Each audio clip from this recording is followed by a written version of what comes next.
We back.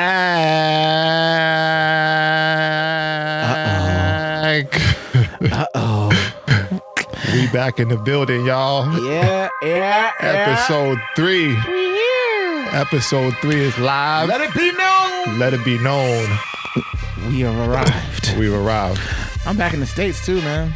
My boy back in the States. I feel good. It feels good to be home. Well, you got that glow. Home. You got that glow. He said he was gonna come back with. You know what? It was intense. It was intense. I got stories to tell. Tell about these stories, things to man. share, but I just take they a did moment. my boy bad out there. They did him bad out there in Nigeria. Nah, Nigeria did me good. Well, Nigeria did you good. The people did me good, but People did you good. it was some other things that did me dirty. Other things that did him bad. But things that did him bad. I'll get into that. I just want to say welcome to the EFS Pod. Welcome to the EFS Podcast, the podcast for self-starters and those willing to make the most out of any situation. Yes, sir. We repeat, the EFS Podcast is for self-starters and those willing to make the most out of any situations. I am your host, D. Burke. Yes. I am here with the man, the myth, the legend, Mr. Waldo Black. Waldo to the My God. Black, Theme man, music I'm is here, rocking. man. We still going with it. We're going to beat y'all head down with this theme music until y'all get tired of it. Nah, don't get tired of it. I'm messing with y'all. Nah, but this is messing with y'all. We're going to keep rocking. 3, bro. Episode 3. We got Just 2 the down. Trey, Number 3 bro. on the boat. We got a thing going now. That's crazy, though. We got a little thing Think about going. how fast It the turns- ball is rolling. It's like, oh, we on 3rd episode already. 3rd episode already. And the vibes, yo, when I look at the people, they actually rocking with us, yo. They're watching, they're engaging. That's some good commenting. feedback. That's what I That's like some good to feedback. see, bro. You know, They really feel the vibe. it's good. And I'm like, oh, we just getting, if y'all like this, Stay tuned. stay tuned. It's gonna get crazy. Stay tuned. It's gonna get we ain't crazy. even get no guests. We ain't getting no guests We ain't yet. even bring, I got stories to tell. We got stories to tell. Man, we got taking things to it get slow to. for y'all's benefit. All right, man. We here. Episode 3 is live. We are back in the building. Yeah, man.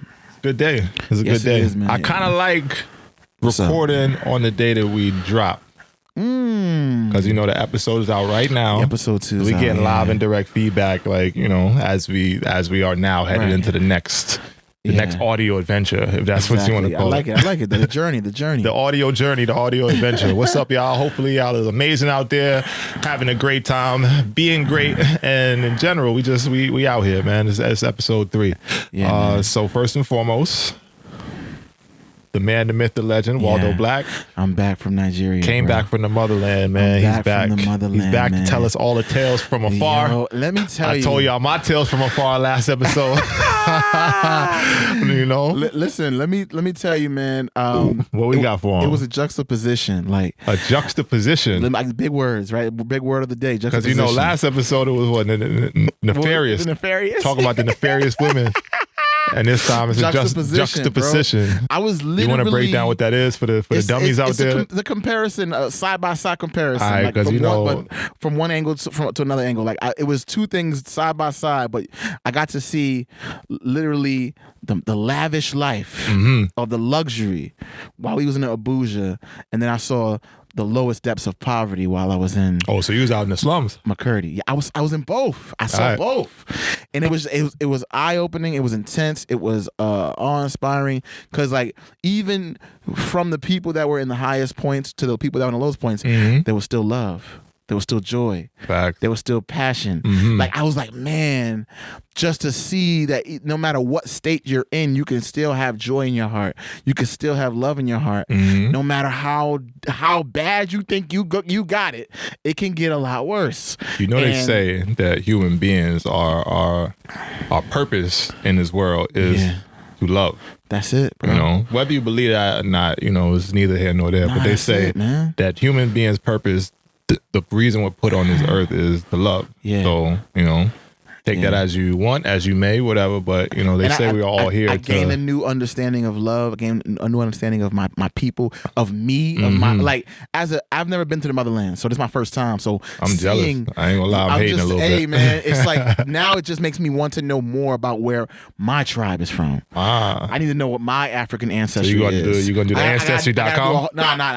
There's a different one. It's African Ancestry. African I'm gonna do Ancestry. that one because it tells you the details of your tribe. Okay. You know what I mean? We ain't going to do too much promo for them because we got to get a sponsor first before we start giving them all that. But what I'm saying is it gave me another understanding of like, okay, I need to know where I come from on a genetics, on a DNA level, because that's going to tell me a lot more about who I am and why I'm the way I am. You know what I'm saying? All that good shit. In order to know where you're going, you got to know where you came from. I come back bearing gifts, my boy bought something out the bag. Yeah, man, from Nigeria. The milk chocolates. Right? But I got one specifically for you, too, because you are, you know what I'm saying, athletic, and you coming at these cats on having bad physical form. So, hey, Michelin Men, I'm sorry. Michelin Men, I'm sorry. You, man. This is actually, I saw this, I thought about you specifically. I'm not sorry, but Pause. Like, but no, this is called a fitness bar. Fitness bar. And it was only in Nigeria when I saw this, so I was like, I gotta grab one of these. It's straight from the motherland? Straight from the motherland. They let you get that through custom? Hey, they ain't gotta know everything, DJ. They ain't gotta know everything. Let you get this through custom? Whole grain. Whole grain. What is this? Number one ingredient. Okay. Milk chocolate fitness bar. It's a fitness bar. It's not, you know what I'm saying? Like, who else better? You know what I'm saying? 'Cause my body's a temple. Exactly. So. You are a fitness guy. So I was like, you know what I'm saying? My body's a temple. I was hoping that you could be on the pod, live reaction. I wanted you to track that. You did promise this was going to happen, too. I wanted you to taste, you know what I'm saying, something straight from Nigeria. Let me know what you think it tastes like. I'm hungry, too. I'm just saying, this is for you. I worked out dumb hard this morning. You can say this one for later. I had a little breakfast, but my ribs is still touching. So this is the Tudor Gold. At this point. Like more of a treasure type John. Live reaction on the pod. Wait, what's that? That's the what? This is like more of the treasure. It's called Tudor Gold. This is like the fancy chocolate. Oh, that's the That's what you bring out. That's what you drop off to the wifeys on the Valentine's Day. There you go. It's the Valentine's chocolate. I might get that one to you just for the means. But I mean, Valentine's Day over now, so the ladies. Hopefully, I got y'all chocolates and all that. I seen something online that said your man is trash if he doesn't get you anything for Valentine's Day. Really? Yeah, it was. We're gonna talk about that. It was. We're gonna talk like because I never get into these whole holiday. Like if you doing right by your lady 365 days a year, even if you're not doing anything on Valentine's Day, she's gonna appreciate who you are and the man that you are. We'll talk about that in a moment. Let's focus on Nigerian candy. Live reaction. Quick, one time. Live reaction. The fitness bar. Yeah. I don't know what it tastes like. I appreciate you, man. Thank you for bringing this back. Good. Hopefully this don't do me bad. I didn't get there yet. All right, we will get there. All right, man. This is crumbly. All right. What you thinking? Thumbs up, thumbs down, yay, nay? It tastes like what it is. I'm dropping crumbs everywhere. You gotta describe it a little better. Cleaners was here. I'm making the cleaner's job, you know. For the audio, because they don't know what you biting into, what it tastes like. Hershey's. This is basically a granola type of bar. Mm-hmm. The chocolate is very rich though. It does not taste like American chocolate. Mm-hmm. Because I'm big on the foods and all that other shit. Yeah. So, and this is pretty much common knowledge I ain't gonna say it's common knowledge, but outside the country, a lot of places can't use the same ingredients inside their food as America. Talk about somebody who's very well traveled. I've been in countries a lot of different times and had to come back to the States. And when I got back here, the shit would turn my stomach over sick. At least for a good 5 to 6 days where like my stomach is in knots from eating the American bullshit food that we got on consistently. Obviously, when you're here, you get used to it. Your body adapts, all that other shit, right? But coming back from overseas to America, to then start eating the GMOs, the hormones, all those things that we got in our food here, and it just turns your stomach. So when I would eat out of the country, this is in South America, this is in Asia, this is in Europe, the food would process way, way better through my body. Right. You know? And so this is working. I mean, it's cool. This is cool. This is not. I'm taking another bite. It's cool. Yeah, okay. So I did good. It is what it tastes like. It's very light. Light. Yeah, no doubt. Fitness bar for the fit folks. Now, for the fit folks. Michelin Men, go get you one of these. Go get you one. Michelin Men. Don't do that. Don't finish that off because I do want you to try this one here. What's that? The other one? This is the Tudor Gold. This is like the fancy one. I want to try this one with you if possible. Yeah, let's do it. So crack that one open. I have never had. Again, this is high end. This isn't like no. It's high-end chocolate. This is high-end chocolate. To the gold. You see that? This is when we was in Abuja. I'm talking about 10th floor penthouse. Abuja. It sounds like it's some bougie shit over there. Abuja. Abuja, right? No, we was in Abuja, 10th floor penthouse, business class section, the executive suite type joint. And these are the candy bars they give you in that the chain. candy fire when you got to take off the little. That's what I'm saying. The joint that go around It's like official. You know. Okay, I'm talking about this is like on par with like Godiva and all all the ones that we always go, oh, this is so nice. Oh, show that to the camera. It's gold. It's gold bars. That's wrapped gold in bars. gold. Okay, that's gold bars. Comparable right to the Godivas, he says. Yeah, the white man's chocolate and all that. If not better. If not better, I don't know. If not better, we're gonna see. We're gonna find out. We're gonna see. It break down good if that manifests. A chocolate break down good. Yeah, what I'm talking about. Mind you, it's on a multi-thousand-mile journey to get here, so it might not be the way it's supposed to be. This joint came across the ocean. My boy broke multiple rules to get this in the country. The customs folks, he smuggled them in. I bet. Let's try this dude. It ain't gonna be the easiest to get in. Yo, what's going on in here? So once you get a piece, let me know. I'll take a piece too. But this is all crazy because cleaners, I'm sorry. We're messing up your whole situation. They came and they moved all my equipment around too, which I don't like. I had to reset the whole scene. Like, this is why they get paid though. So they get but they don't get paid to move my shit. Because then you got to take extra time to set everything up how you like. That's true. We started a little late today. Yeah, man. They all right though. Pushed us back. It's all good though. They didn't do it on purpose. To the gold review. What we got? What you got? Hold on, let me try a piece too before you get your 2 cents. Oh, that's different. That's different. Yeah, that's different. Yeah, it is different. I don't know what to say about it. It's like it's a different chocolate. It's not what I thought it was gonna taste like. Nah. It's milk chocolate, right? Mm-hmm. But it does not taste like traditional. Knock my headphones off. Hold on. Chocolate so good, knock your shit off. Chocolate's so good. It'll knock your shit off. It's smoother. It is smooth. It's smoother than I thought. It's still rich, but it's not like overwhelming either. It's not. Mm-hmm. I can see why they turned to Michelin men. Eating like this. They gonna kill me out there. They gonna kill me out there for the Michelin men. Yeah, no, that's fire. You can have the rest of that, but I'm glad I could share this with you. Listen, man, appreciate it. This is not what I ate when I was out there. So I ate with the locals. I wanted to eat that experience. So tell them what happened, man. Tell me what happened, because I don't even really know the real story. So I'm interested to hear along with the people. Because I called, not for nothing, I called out there, checking in and all that. My boy laid out, laid out in the bed. Yep. In the bed. I'm like, they got him. They got me. So some got him. I went out. So everywhere we go, we had like a security team with us. Everywhere we went, and I'm talking about full security team with the, the AR or the AK ready. You know what I'm saying? Anything pop up, we was ready. Anyway, we go to the spot where they sell suya, which is a Nigerian dish. It's almost like the meat is cooked extra hard, so it's almost like a little tough, but it's seasoned and it's really, really good. Like the spices and the flavor is delicious. Right. If I get a chance, I think there's a spot out here I could show you and give you a taste of what I'm talking about. But anyway, so we had suya. I was the one, and I went with somebody else who lives out there, and I was like, all right, we're gonna go get some suya. We go there. I'm on the block out in Benue State, McCurdy, and I'm just loving the vibes, the energy. I bought like the actual threads that I need to make myself some clothing. I was out there just living my life, you know what I'm saying? And I'm eating the suya. And I don't know if it was that or I could have ingested some of the water out there as well. But regardless, the day after I have that experience, I get typhoid.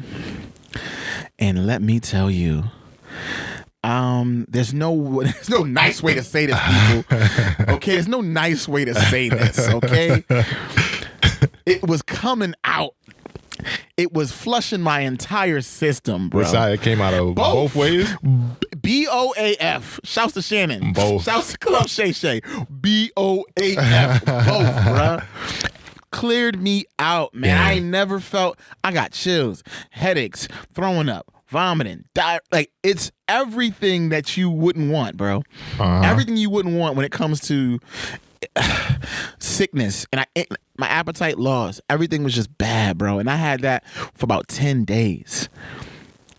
It made the trip so much more harder to enjoy, because imagine trying to fly back from Nigeria and you got that kind of issue.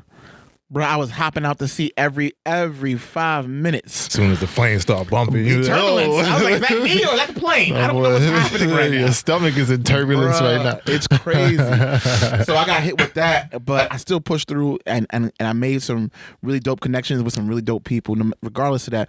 And that whole experience really, again, it revitalized me, and it just made things clearer in my mind that you got to be intentional in this life. You know what I'm saying? There's a lot of things going on out there. Here comes the deep dive. Listen, all right. If you want to try something new, you're gonna have to go through a change.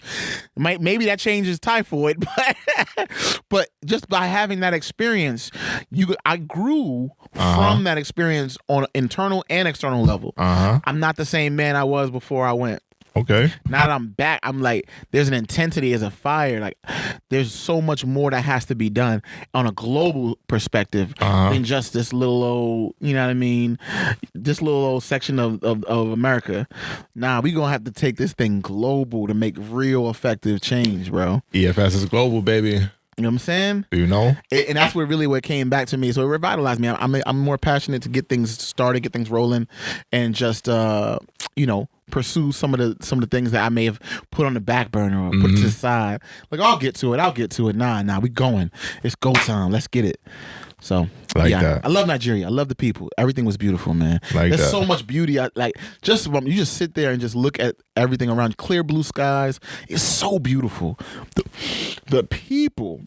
The people, yeah. Talk about the people real quick, because they never really. Oftentimes, and this is a lot of American propaganda, I'll say this, but they don't really want you to go to Africa like that. They don't want they don't want you to understand. And I got real homies, like true friends from Africa that's from there. And it's like, yo, bro, that shit is nothing like what they tell you, what they see, And me never having been, I'm always curious. And as a world traveler myself, like, I like to get amongst the people, like the locals, like my teammates overseas, with local players and stuff. So I get to experience them just because I'm working there. But you can kind of separate yourself from some of that shit if you're just there for a visit. So I do like the fact that you had the chance to get amongst the people, So tell me about the people out there, man. How was the vibe? How was the culture? How was the mentality? How was the treatment in general? I'm gonna tell you this. Break that down for me. There's a huge there's a cultural I guess. It's almost like there's a side of Nigeria that believes in Islam, and there's a side of Nigeria that believes in God and Christianity. Okay. So in that, you'll see that there's almost like a choice. You choose a side in this, but there's still, amongst everybody, this general love, right? But there's also some snakes out there. That's anywhere you go. And I think for me, with the biggest understanding I got from that is there's poverty in America, but the lowest lows aren't seen in America that they are in Nigeria. It's like little third world shit out there. When you get down to the lowest lows of poverty, you start to see things differently. Facts. And that's what I got a chance to see. And one of the most heartbreaking moments is I see a young boy like frying up a small rat or mouse. He's trying to cook it. Like that, it's like, what? That's poverty for real. That's what I'm saying. Yeah. There's a different level of poverty, but then I saw both, because they don't tell you this about, you see the little commercial, in the eyes of an angel. Donate, please. You know what I mean? To all the starving children. It's that. But it is that. I'm not saying it's not that, but it's that. But then you go to another area, and you'll see.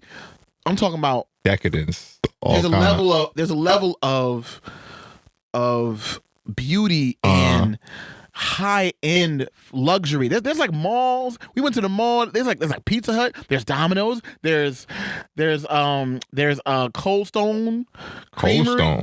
I'm talking about everything. There's ShopRite. Okay. There's like another store that's like Five Below. There's a bunch of there's so much there that if you do not understand even know that we're in Africa, society does not get to see that side or the beauty of Africa. Right. They only see the in the eyes of the because that's all they want to do. They want to show you. They want that mentality. They don't want you to know that, like, you know. And You're a this, descendant of kings. I can go into that all day. You can go all day on that, and that's what I got to see it when I'm seeing Musa. I'm seeing these brothers. I'm talking about money in Africa. Like I'm talking about brothers with money, and they're walking around. It's tall, strong, healthy, like shaking hands. Like I'm Look seeing you in these the women, eye type. like women that would in normal circumstances in America would be considered the models, Holly Berry's or whatever the case may be. They're all walking around laughing. Don't even know how fine they are. Doing normal jobs like the Pizza Hut lady or you know what I mean, or whatever the case may be.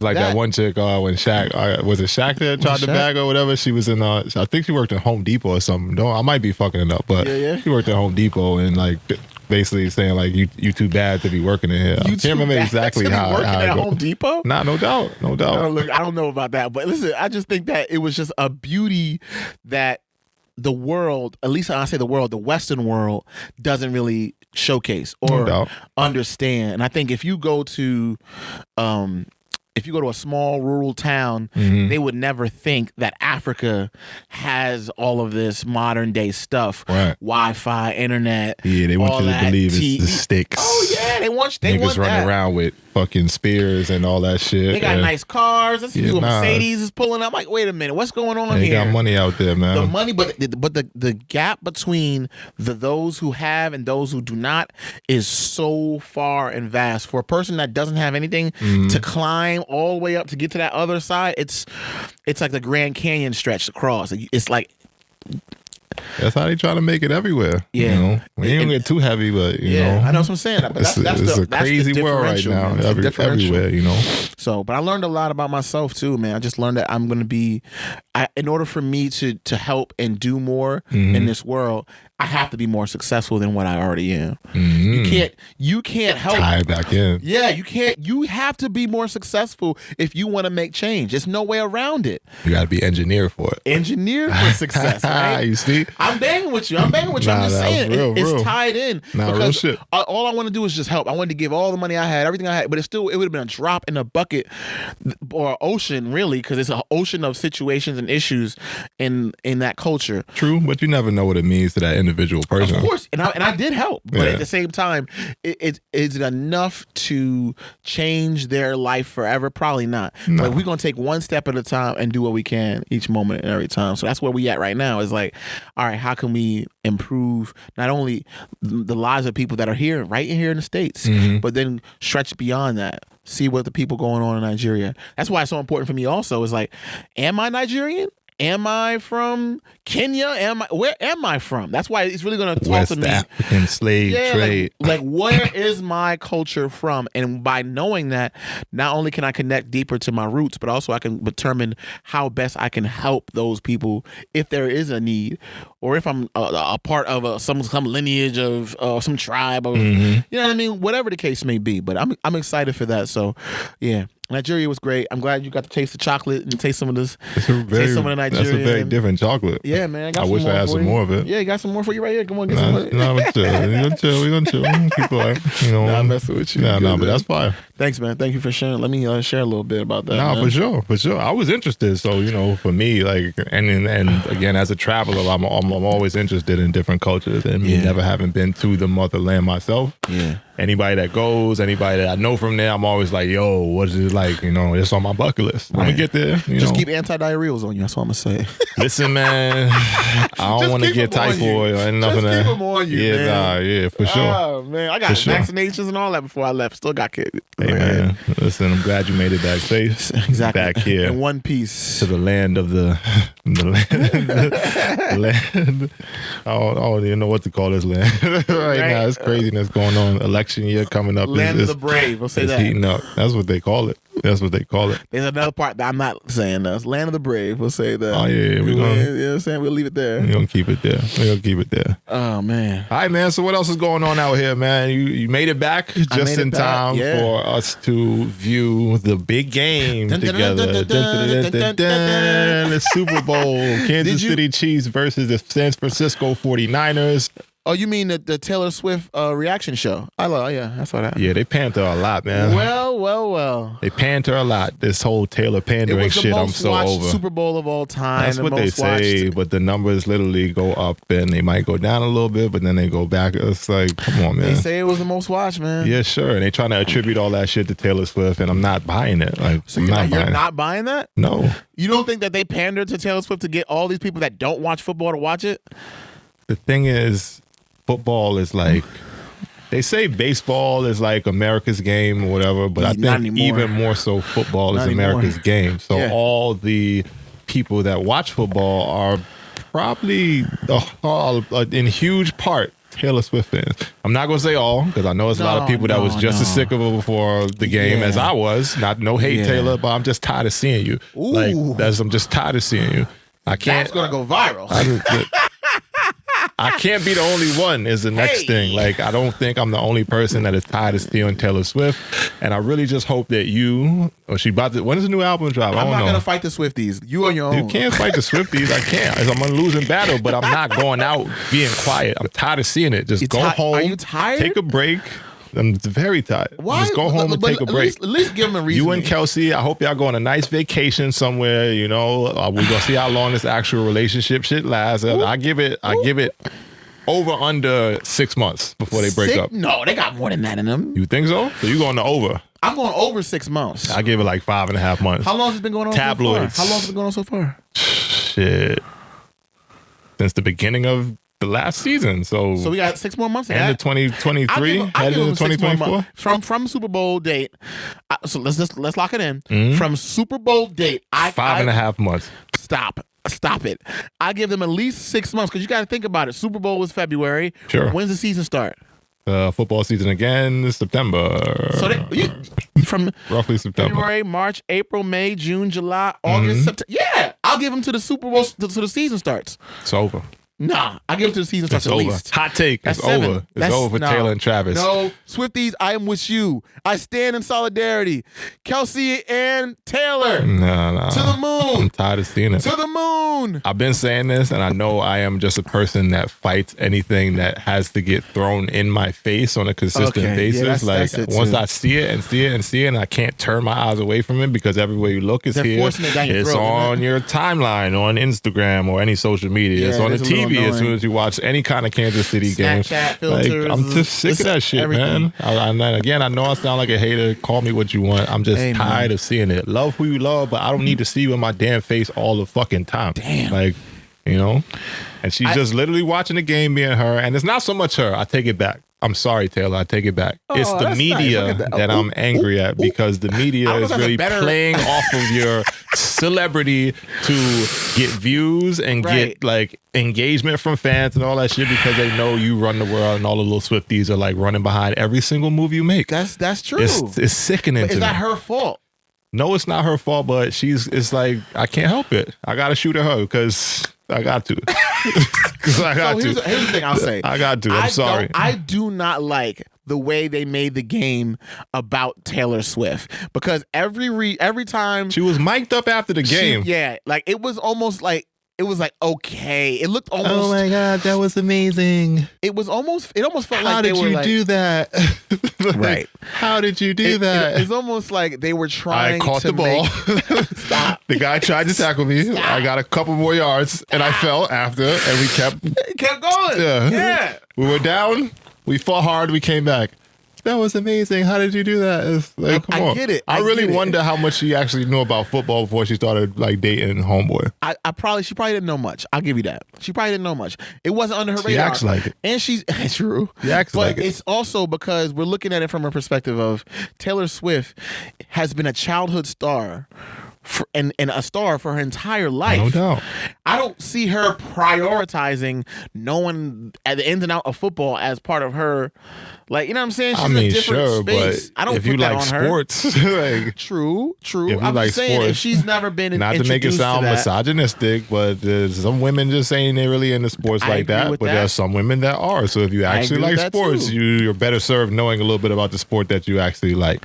And I know some women, before they date someone in the sport, having been not victim, I ain't gonna say victim, having had the experience myself of being with people that didn't know shit about basketball before you start having to put them on game and all that stuff. I get it. Well, let's take a look at it. Looking at NFL, this isn't the first time NFL does something that's distasteful. Like what? Like when they was not standing behind Colin Kaepernick. like this is true. Par for the course for the NFL. But this is tasteful for the NFL, actually. How is it tasteful? To put Taylor Swift on America's sweetheart? To stuff it down our throats is the distasteful part. But when they did it just a little bit, I was like, oh, that's cute. First time they had her at the game. That first time they had the game, I knew where it was going. Cute. That was cool. I knew where it was going. And then it became the entire theme. She got to go into the game in the little cart shit. They got to wheel her in there. You saw everything. It was tied to the Get game. out of here, man. It was tied to and almost to the point where it felt scripted that take a break, Taylor. Kansas City was going to win because they needed to keep that story going. That storyline was too powerful not to keep it going. I'm not saying it's rigged. It's rigged, but it felt scripted. Hot take. Waldo Black thinks the NFL is rigged. See that? Look at that. Hot take. No, I'm saying it felt scripted. I'm not saying it's rigged, but it felt scripted. It felt too perfect, right? It felt too in line. And that's why I'm not feeling it. It just and I ain't got a dog in the fight. I'm a Giants fan, so at the end of the day, we got the shit kicked out of us all season. I'll take it, whatever. Yeah. But this whole thing, like, I don't know. I'm over it. You know what I mean? I'm over it. But I mean, outside of the whole Taylor ship, good game. We got to watch it together, kick it. It was good times, man. You know, in a new spot. Hey, in a new spot. Hey, in a new spot. But is it to me now transitioning from Taylor, which is one musician, to another musician, Usher. Alicia. Oh, Alicia. Oh, yeah, you see that coming, right? Alicia Keys. It was part of Usher. First of all, it was part of the Usher show. Did you hear that first note, and did you think that she sounded off? That's the first thing. It was a little off. Yes. You know, on the replay, I know they changed it. They changed it. Yeah. Which I think is okay to do. Because I do a lot of things in terms of the entertainment industry. You finish it in post. Yeah, you're a musician. You can change it. You know the vibes, bro. Yeah, you're gonna fix it. You're gonna fix it. Why would I leave it messed up? Yeah, fix it. If you're gonna play this over and over again for millions of people, no, we'll go in. We'll adjust the audio, right? Put a little auto tune on. Watch it back. Boom. It sounds perfect. Flex pitch if we on Logic Pro, right? We're gonna flex pitch her voice, make it sound perfect, and then put it out. No, there's nothing wrong with that. People got upset. Nah, that first note was nasty. I ain't gonna lie. Bad. As an Alicia Keys fan, like long time fan, that first note was nasty. Was that note nastier than the note that Usher did when he got behind her? You mean like? You mean the singing note or the note of like left a different note on me? Nah, stop it. They're performers, man. They're performers. The fact that Usher put in the title of his thing is like it may cause relationship issues. He knows what he's doing. But Swiss was down. No, Swiss played the role of what could I possibly gain from arguing and fighting online? No, I'm focusing on my wife and I'm staying here. I don't care who you are. No man is going to want his wife to be groped up on. True, but what's the difference between that and actors and actresses? There's a huge difference because there's consent. They're entertainers. There's consent in the relationship before you sign up to be an actor. You go, all right, I know my wife's going to play this role. I know she plays roles that involve her getting naked or being involved with somebody. Facts. I'm accepting that. In this scenario, I don't think Swiss was like, yeah, you're rehearsing with Usher. Okay, great. And he saw the rehearsal and was like, I'm okay with you getting behind my wife. I got to play devil's advocate. We don't know what conversations they had before. I do not believe that, bro. Usher had the residency in Vegas. Yep. We know how Usher played with niggas' girls. Kiki Palmer. Nah, that's a different thing. That's a different thing. Kiki was hot. Kiki was hot to trot that day. No, it's the same. Not the same thing. Right, no, it's not the well. Let's break it down. All right, Kiki go ahead. Palmer was there, out with her girlfriends, watching the show. Keyword: watching the show. Usher comes up to her, grabs her, does a similar gets close and all that shucking and jiving with her, right? Not to cut you off, you see how he did Mary J? Mary J wasn't having that shit. Mary J was like, boy, no, I'm telling you. I'm not them. Exactly. But is there some, let me ask you a question. Is it the responsibility of the woman to stop a man from being that, I'll say, familiar with her? Or is it the responsibility of the man who is performing to have some kind of reservation or some kind of class? I'm going to put it like this. We know how Usher's been giving it up for years. The man said, don't leave your girl around me. True player for real. Actually, yeah. Come on. That doesn't excuse don't let your girl behavior. go to the Usher show. I'm not saying that he's not known for it. I'm saying it's still wrong. How many times are you gonna get away with just messing up relationships and touching on people's wives? Kiki Palmer's situation is a different whole. Tell me how. I got the floor for a little bit. Now you got it. Go ahead. 100% different situation. No, it's not. We established that Kiki Palmer was there to watch the show. Yes. Alicia Keys is a part of the show. I give credence to that. Rehearsal. I doubt he was doing that in rehearsal. He might have said, listen, I want to play this up for the camera, blah, blah, blah, whatever. And she was like, all right, which I'm assuming, and it don't look like whether Swiss was privy or not. I don't necessarily think that Usher stepped over the line of a performance.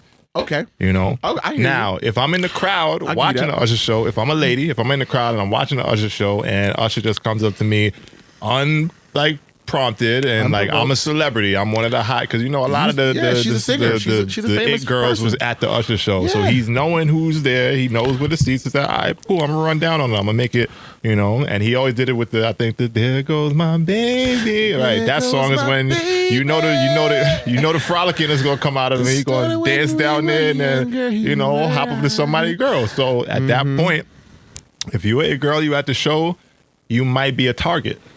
So. In that moment, you either have the option to play along. Or Mary J it. Boy, stop playing with me. Stop playing with me. Like that, right. So, for me, it's one way or other. But the clear distinction is in the show versus watching the show. Okay. So, for me... That's the only difference I see, but yes. No doubt. And that's a big difference because, again, I don't know what conversation him and Alicia had prior. Before the show. Yes. I don't know what conversation her and Swiss had before the show. Yes. Swiss's large support of the show after to say y'all focus on the wrong thing. Y'all focus on the wrong thing. And do I want niggas touching on my girl in that way? No. Not necessarily, but at the end of the day, if my girl is if my girl years ago. Facts. And I was floating all through the timelines after that whole situation went down. He's been doing it for years. No doubt. Usher is the epitome of that, don't leave your girl around me, true player for real. He's the sneak disc guy. He's the guy that will do that to you. You know what I mean? Situation. I'm telling you, you can't listen. He would literally sing to a girl that you remind him of another girl. Hey man, you remind me of a girl. Usher got a lot of you make me want to leave the one I'm with. Start a new relationship with you. At you. This is what you do. It's wait a minute. Usher got a lot of them joints. It's a sneaky way of doing his things, and I just don't think that it should be only on Alicia to act a certain way. I feel like we've let Usher get away with it. And we don't have nothing to call out Usher for it. It's always on the person that's in the relationship that's she shouldn't do that. She shouldn't do that. Bet. He's a grown man. True. He's a grown man, but at the same time, have some restraint. You got to look at it like this. If you got a girl, if you got a girl, yes, who's fine, who's bad, whatever, she's bad. She's going to leave the house and go in the streets. Yes. She's going to leave the house and go in the streets. When she leaves the house to enter the streets, Usher should not be coming up to my girl at 7 o'clock. So you think on the dot in a drop top while he's cruising the streets? Hopefully that girl was single. We don't know. We don't know.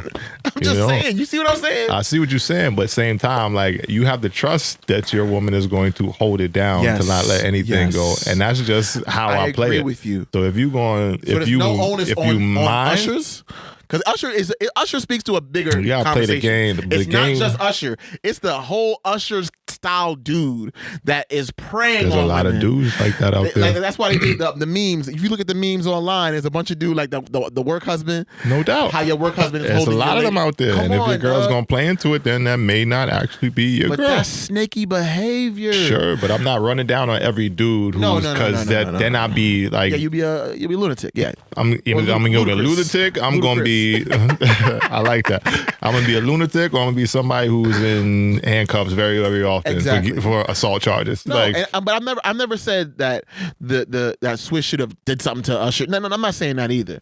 I'm just looking at it from the perspective of, as a society, we almost kind of like applaud Usher's behavior instead of saying that's whack, bro. Like let's get a little bit more. Like even if it's on the flip side, right? If it's, I don't even know, Sexy Red or somebody like I'm looking at all of them like, come on, dog, let's do better. Why are we representing? I think Sexy Red and Usher is like a hard, huge like. I give you that. I may have went over a little bit, but I'm trying to give a obvious example of what I'm trying to say. Doubt. I that feel what you're saying, that you have should be called to question. If you act in a certain way, we like, yo, what is you doing? Like, why is you moving this way?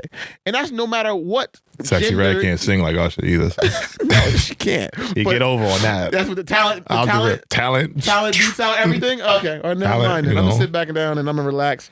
I'm just glad I know I'm not gonna be on no stage like that. That's not gonna be my no doubt maneuver. And you reserve the right. I'll be on stages too. I'm not gonna be on Super Bowl level. I mean, maybe one day. You know, like, who knows? Don't never sell yourself short, man. Stadiums, I've done limit. stadiums, and I've done. I'll do that because one of the things you do, like, it all depends on your performance, but you do interact with the ladies in the crowd, right? You got to. You may hold your sex symbol. You may hold your hand out. You may look into her eyes. To be a sex symbol, you have to symbolize sexual energy with the women in the crowd. Exactly, because that's what they're there for too. You know? I understand that. They're there for that. At the same time, I've never gone to a length like I'm gonna go grind on the shorty during the song to sell. It was a light grind. A light grind. Oh, which one? Kiki or? I ain't talking about Kiki. Kiki's a whole different story. That's a whole toxic bullshit mess that they should have. Like, that's nastiness. That's nasty. Their whole relationship is nasty work, both of them, and that's old news at this point. But in the Alicia situation, a little light grind. It was a light grind. You know, he wrapped up. You know, he got behind her, and at first I was like, oh, but then I'm like, all right, they making a show out of it. Got to. They're making a show out of it. I'm just. Well, he smashed the performance. He smashed the performance. That's all he smashed, though. That's all he smashed. No doubt. I don't think he smashed. No, he's definitely not. That's crazy. That's all he smashed. I hope not. Don't do that. I hope not. Now we're gonna go viral again. Look at that. I blame him. Nah. Stop. I'm chill. I'm still. Stop. I'm gonna chill. She look fine. She look fine. The feelings and views. Do not represent EFS Pod or its affiliates. You're the only affiliate, bro. So you basically just differentiating your opinion from mine. I just let you know. Nah, I feel you. It's all good though. I think that the performance overall was fire though. That was fire. The overall performance, I did enjoy. You got a lot of heat for the performance, and I don't understand why. Because, and being honest, I don't know what else he really could have done within the 13 minutes of performance that he actually had. He fought for 15, but they said it was only 13. They brought him back down? I think he brought his performance down to 13. I'm not sure what happened. Like, okay. I'm not an industry insider, so I'm just going off of what was floating around, that he fought for 15 minutes, which I knew his team and all that fought for 15, and his performance ended up being only 13 minutes. So they felt he could have added an extra 2 minutes on to make some of the songs that he was cutting very short long. Like, bro, it's a medley. It's a Super Bowl performance. Yeah. Like, you out there to entertain. He's 40 plus. Like, he can't dance into, like, he got to take breaks. You know? I brought the world to the I brought the world to the A, or A to the world. I brought the A to the world. I brought the world to the whatever he said. I brought the A to the world. It was lit, man. He smashed it. That was dope. I brought the A to the world. Listen, salute to you, Usher. I brought the A to the world. Salute to you. Salute to the world tour, the new album. Yeah, his catalog is fire. His catalog is fire. His new album. I'm never gonna say I don't know about the new album. It wouldn't be a dream come true to work with Usher. That's not what I'm talking about. No doubt. I'm not saying anything about that part of it. His talent, his ability, his work ethic, his years of commitment to his craft. I had to clap it up. That man is a living legend. My man said he's the king of R&B. My boy. Jarrell McNeil. That's a different question. I'll put a name on it. That's a question. King of R&B. Is Usher the king? When he said it. Is Usher the king? And I might have you on here to defend your point, bro. No, I want to know your I know position. we hoopers and all that, but we multifaceted individuals, so I want. What is your opinion on that? Because I'm listening. King R&B? The king of R&B. I might be able to get behind it. I'm trying to think about who would be a alternative to that claim. Who would be the king of R&B if it's not Usher? I can't really think of too many individuals outside of maybe Chris Brown, and Usher's had a way longer run than Chris Brown. Yeah, he has. And in my way opinion, longer. and in my opinion, from the 90s to now. I don't know. 90s. Keep that in mind. I understand. It's what you're 2024. saying. If you go that far back, though, there's names that I don't know if we're allowed to say. Like who? Y'all killing me with this. Oh, you mean R? The R? Y'all killing me. The jailbird? I'm not sure if we get allowed to say the names at this point. I mean, you can't be king if your whole career comes to a screeching halt because you're a nasty, nasty man. And I understand that. But like, that's why I'm like the king. There's no body of work that I can really argue against. LeBron his. There's no body of work, but if in saying that, what does he reign over though? He reigns over R&B, or he reigns over culture. What does he reign over? I mean, he's the king. He's the king of it, but what does that mean? King of the A. He brought the world to the A. I guess so. I brought the world to the A. I just don't know what that means. Like the title is cool and all. Like when you heard King of Pop for Michael Jackson, you knew what that meant. No doubt. Like he was the king of all the popular music of a generation. There was no one that touched him. And then when I hear these others like subtitles, the king of R&B, I'm like, interesting. Mm-hmm. What gives you the distinction? What makes the criteria? Like you remember you had the criteria before of what makes someone elite or a superstar. You kind of broke it down. Yeah. I don't know if there's a criteria. We gotta release that too, by the way. So I'm down for it. I don't know if there's a criteria of what makes a king of R&B. There might be some NBA players that's mad at me. Oh man, this guy. What is it though? What's the criteria for a king of R&B? Longevity. Impact. Talent. Ability. Like anything else? We ability and then that's it. If we just go off those four things, there ain't nobody who had a longer run than Usher right now. Longer run? No. Or better run than Usher right now. Better run? There ain't nobody. There's nobody. I mean, during the time that they had it, R would do it. You got to think of all the dudes that came out around Usher's time, maybe a little bit before Usher, what they did during that time into the early 2000s, 2010s, 2020. Like, what about Neo? Neo's up there, and I'm a Neo's like. Neo's, I'm just giving that guy offers because I'm thinking about it. I know we go on music heavy, and this is fine because I'm a big music head. Neo's had it behind the scenes because Usher doesn't write his own music. No, even though it's not the same criteria for Michael didn't write all his own music. I know, but hip hop is R&B is different. That's why I'm saying it. Yeah, no doubt. Neo writes his music, and that's why I like Neo. That's why I bang with Neo like heavy. Neo's my guy. Neo's probably my favorite R&B artist of all time. Am I bold enough to say that Neo's had a better run than Usher? No. I think he has a better pen. Sure, because he writes. Exactly. That's what I'm saying. Like, so when you look at, that's why I'm like, so the ability, what's the criteria? That's like, what I was talking ability, about. Talent, and ability he made like outweigh him in certain. I think Usher's a better singer though than Neo. Nah. What? I can't say that. Wow. I can't say that. I will, and this may be a hot take, and sorry if I offend you, Usher. I've just given you hella praise. I've said I'm considering you as probably the king of R&B. Usher is not a better singer than Neo? I don't think that Usher vocally is a top-notch vocalist. I don't think. What? Yeah. Say that again so that people. I do not think that Stop it. Usher is a top-notch. Blasphemy. And I was just hating on the whole situation with Usher. I never questioned his talent. He's talented. Hold on. You're saying Usher He's talented. vocally can't hold a candle to Neo. I didn't say he can't hold a candle to Neo. I'm saying he does not heavily outweigh Neo in that regard. I think he outweighs him either way. If it's not heavily, I think it's like it may be one notch, but it's still. Wow. It's all right. close. Neo to me has a very consistent voice. It's the same style on every song, and I think what Every song? every single song. Hey, man. Nah. When you're mad, go on, girl. It's like the same. He sits in the pocket of the song the same way. He doesn't change it to me. I'm going to let you finish. It's the same, like, let's go. It's the same pocket. He does it great. He is his ability to sit in that pocket, bar none. But he doesn't go like, Sure. I get that. He doesn't do those things. And that's why I'm saying vocally, I just put him in a different, I just put Usher just above him. I'm not saying that he's not great. Neo, you are great. But Usher vocally, I think he gets him a little.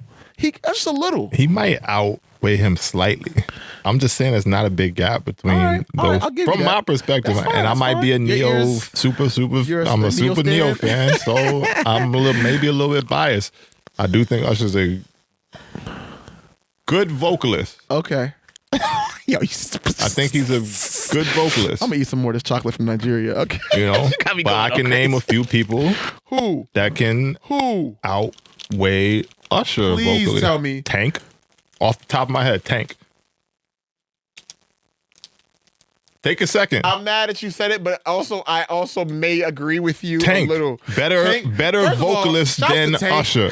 Because you talk about King of Better R&B. vocalist than Usher. You talk about King of R&B, Hands and down. Tank don't get his flowers. Tank fan, bro. Tank I'm an don't get his R&B flowers. fan, bro. Yeah, like same. I'm a big a lot of the black music, black culture. Like I'm all for it. Like, but I'm an R&B fan. So Tank don't get his and I flowers. listen. I don't just throw it on. I listen to people's ability. I Yep. listen to vocals. I listen to again the pen, who's writing the records, Yep. who's doing all this. So Tank, better vocalist than Usher. Not as great of a career. Can't say that. Tank is a Better vocalist than Usher. With the whole falsetto, the high voice, Tank's smashing Usher. I know and that sounds Tank- a lot cleaner. Sounds a lot more like the voice sounds more buttery doing it than Usher does. Usher sounds a little strained once the pitch goes too high. I'm just being honest, bro. You said Usher sounds strange. I'm just being honest. And again, Yo. I'm not shitting on Usher because I I get just it. gave him hella praise. But if we're Yes. just gonna keep it real, vocally, there are people that outweigh Usher. I agree. Tank.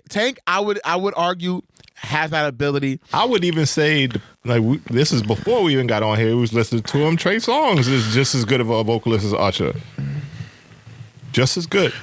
I won't argue Tank or Trey Songz in terms of vocal ability. So But body of works. yeah, sure. I don't Which is think where Usher outweighs them. both But I'm of them. saying Outweighs both of them. Longevity, both of them. Yeah, sure. Which is I'll why I give said Usher his Usher, credit. you got to put the crown on Usher. I give him that. But end of the day, there's people who can hang with Usher on the vocal side, and some people who can outweigh Usher on the vocal side. Another person who don't get credit for his vocals, writing ability and all that stuff, and he's here or there. But Miguel, outstanding enough vocalist. body of work, though. Sure, but we just talking What, he about only got 3 raw albums or vocals. four albums? I think 4 albums. 4 albums? Yeah, I'm talking about, if we talking about raw vocals, that boy can sing. He can sing. Sing his ass Mario off. can sing. And exactly, you But talking the about people. body of work doesn't complement. Sure, and we talking about outcome. one Yes, aspect, yeah, which one is why I'm aspect. saying Usher still outweighs these people. As But the at the king. end of the day, He's the king of R&B. There are sliders within the total, where somebody might, if you want to talk about 2K, somebody might be a better 3-point shooter on a slider. Yeah. But overall player rating is a little bit lower than say like a LeBron would be rated on 2K. But his 3-point as right. good. So right. and I give you that. I look at it like this, right? Mm-hmm. When I hear Usher songs, the way they're crafted, the way they're mixed, the way that they're produced. They do what they're supposed to do. His team and those he was around, right? We're talking about Rico Love. We're talking about Detail. We're talking about all the people that worked on those projects. Mm-hmm. Jermaine Dupri's, the legacy Brian of Michael Cox's. Yeah, come on, all of them. They've created such a unit Not for nothing. of quality. My boy from the West Coast. Damn, I'm blanking on his name. Which one? Eric Bellinger. Yeah, he's on. He's a lot for of that. Yeah, he's a lot for He's still Usher. rocking with him though. Yeah, no I'm doubt. surprised we didn't see him at the Super Bowl. I don't know if it was back there, but He probably was in the mix somewhere. he's somewhere in the background doing a dance move now. It's Vegas. He's from LA. Yeah, so he was at the residency. But I look quick. at all that and I'm like, they've just created a pocket of like generational music that I go back to even to this day. And you know what I mean? It's just like you just know it because it was crafted so well. And not for nothing, Trey Songz has some bangers still. We were talking about that earlier. Smashes. Slaps. Say Slaps on Ah slaps. still goes off, right? Slaps on slaps. I'm talking about B-sides that slap on Trey Songz joint. What? You know who invented sex, right? So yeah. You know, I know that they have that. They have that in their repertoire. I just don't look at it in the same light as I do Usher's, and I'm not hating on that. That's why only person I could say that personally it gives me that same. Not even shout out Dream and a lot of other cats. The longevity isn't there. I'm talking about longevity wise, talent wise, ability wise, all Usher's of it. the king, bro. Neo gives me the only. Not saying the only. He's the Neil's only person I can say that could arguably a stone's throw away is all I'm saying. Yeah. Currently active R&B artist that is a stone's throw away to the career that Usher had is Neo. Yeah. From my perspective. And I think the only if reason I'm forgetting somebody, y'all can let me know. Yeah, please let us know. You know, end let of the us know day. if we think if there's somebody that we forgot on this list. End of the day, it ain't really nobody out here that's again that long of a run, that successful, that talented, that all of that, you know. So those are the two guys, and I'm gonna stand on that. I'm gonna stand there until I prove it wrong. Here's a question, not because you guys said the king. Who would be the prince? Who's the up and comer that could, if they keep the longevity, they keep the work, they keep the grind, they keep putting out hits? Who could be the prince of Easy R&B? answers. Chris Brown. Some people say Chris Brown's the king. So that's arguable. You know, easy answer is Chris Brown. Easy answer is Chris. Next wave, right, like early 2000s, and has been rocking ever since then. Yeah, he's definitely up there. You know, I'm not shitting on Chris' career at all. You know. Yeah, that's why I put Miguel. Like Miguel's more of the new age too, to my opinion. Miguel came out 2009, he's the same time as, 2010 as Chris though. To me, the same time frame as Chris. All I want is you. Nope, Chris came out a little bit earlier.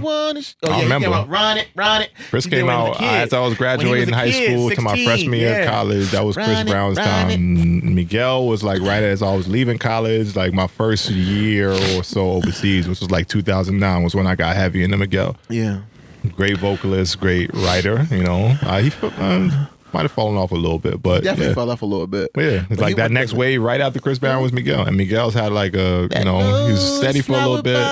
You know, that joint was like that was my joint. Chill. What you trying to do is show the people your vocal talent on the pod right now. Course, my boy can sing. He can sing for real. Nah, no doubt. Producer. We can talk this music all day. No, but that was good shit though. On the topic of music, while we here, let's talk about this whole shit that broke the internet with the Super Bowl commercial. Talk about your girl, man. Talk about your girl, because I got feelings. From one genre to another. I mean, same genre, just male to female. Not different genre now, because she's not releasing. Different genre. An R&B different album. genre. She's releasing a country album. So we talking about Beyonce now, y'all. The two, it's two singles. I didn't even know it was two. I didn't get two on my phone when the commercial dropped. I mean, I heard the little snippet now, but at first I ain't I just heard the one, the Texas Hold'em joint. The Texas Hold'em was good. It was good to you? It's good, but you have to have an affinity for country music. If you do not like country, I don't. You're not gonna like the music. I don't. And I tell people all the time, when you're doing something unique and different, it's going to be off-putting. It's to people that are used to the same thing. But is it unique and different? For her entire, or is it? You know how crazy it is. Reaching? What? Is it unique and different, or is it a reach? elaborate, because I'm curious what you mean. Like, is it reaching what? And I'm all for artists being explorative and like trying their, all that. I'm with all that. Cool. Same time, I just gotta be honest. I ain't with the country shit from Beyonce. That's fine. I ain't with the country shit from Beyonce. And I know there are a bunch of black country artists. I am not like ignorant to the fact that there is a whole section of country that is done by black artists that look like you and me. Shouts to Jimmy Allen, Delaware's own. Okay. Yeah, Delaware's own. See, I'm tapped. I'm tapped in. Cool. I got a country song. I just don't enjoy the country sound that much. Come on, and man. I do think that country. Come on out here, man. Get on a horse one time. You'll feel a whole different feeling. I've been on a horse before. Yeah, you didn't like the feeling? Nah. Like nah. I'm all right. Nah.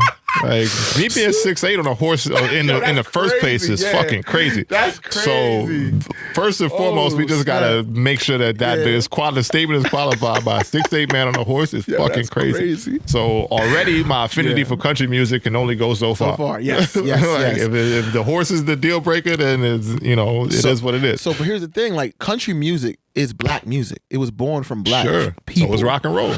Like a lot of music is born from us, but it was literally born from us, right?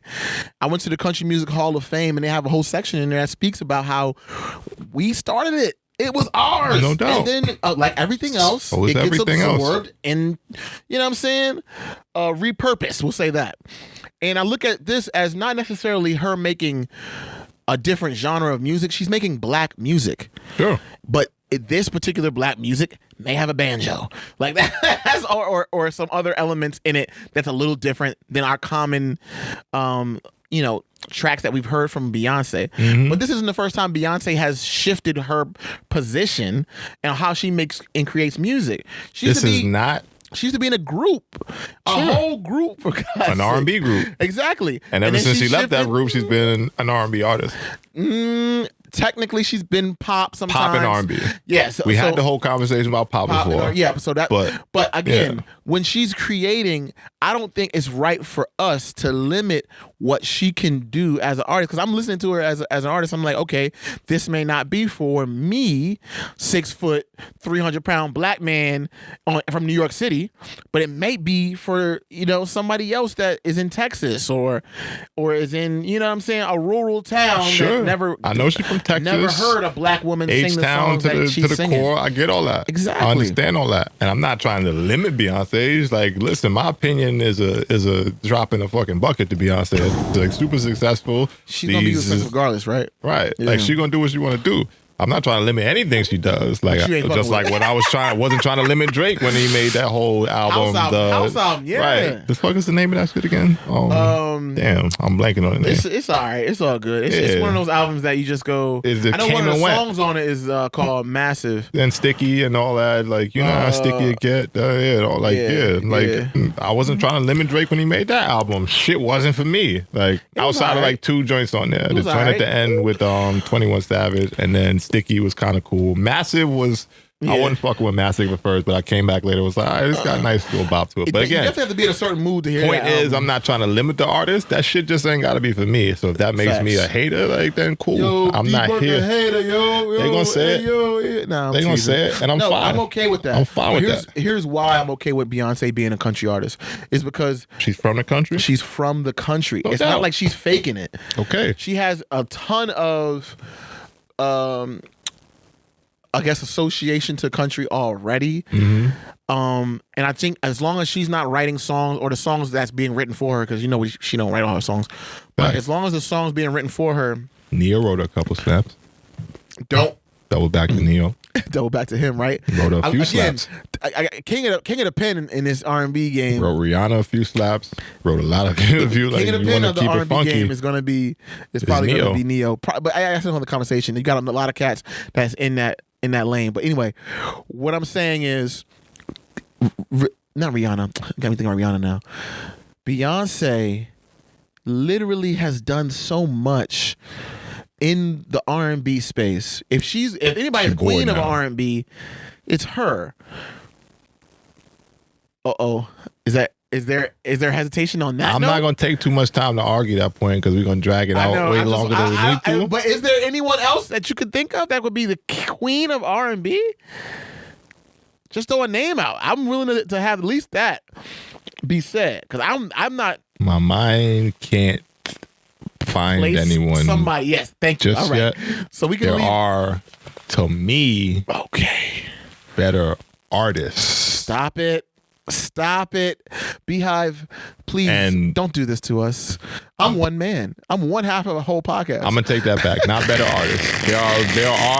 There are artists that have some better sliders than Beyonce. We talking about the 2K. Yes, the 2K reference. You know, I would sound like a real hater to say Beyonce is not the queen. Yeah, she's the queen of R&B. Let's leave that there. But that's what I'm saying. Is once you become I'm argumentative, so I'm always trying to find something to argue. But once she became the queen, what else do you expect from her? I think about Jay-Z, her husband. Mm-hmm. Like my old shit, buy my old album. That's what he said. No doubt. Love Jay. But I don't like all Jay's albums either. I know, but if you like his old shit, then just go buy the old shit. And I'm going to go do that. I'm just going to didn't like when he did the 444.